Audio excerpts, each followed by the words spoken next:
आज आपल्या पक्षामध्ये अनेक तरुण कार्यकर्त्यांनी प्रवेश केलेला आहे। या प्रसंगी आपण काय भावना व्यक्त करता? राष्ट्रवादी काँग्रेस पक्षामध्ये दररोज तरुणांचा प्रवेश होत आहेत। मला त्यात आनंद होतो की मी ज्या प्रभागात निवडून लढत आहे त्या प्रभागामध्ये साई बोल्लावार हे एक तरुण कार्यकर्ता अतिशय जोमात काम करत होता।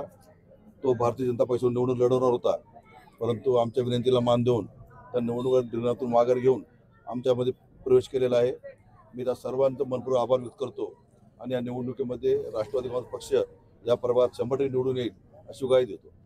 सर, येणाऱ्या काळामध्ये आता आपण म्हणा की आपले प्रतिस्पर्धी जे पक्ष आहेत त्या तुमच्यावरती वेगवेगळ्या पद्धतीचे वैयक्तिक पातळीवरती बोलत आहेत, तर प्रतिस्पर्धी पक्ष म्हणून आपण नेमकं कोणाकडे बघता?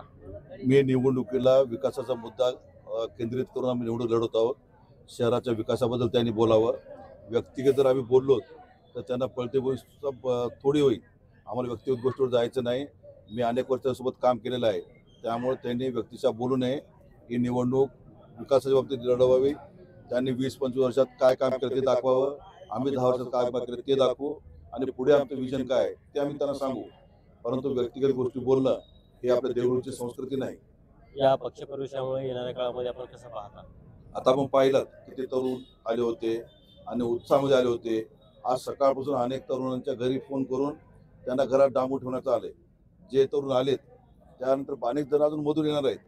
नंतर व्यक्तीच्या ऑफिसला प्रवेश करतील किंवा भेटत तिथं प्रवेश सांगतील आपल्याला, परंतु आज प्रत्येक घरात जाऊन प्रवेश करू नका असं सांगण्यात आलंय। तरी 40 जण येऊन प्रवेश केले पाहिलं। ते फक्त एका भागातले तिकडच्या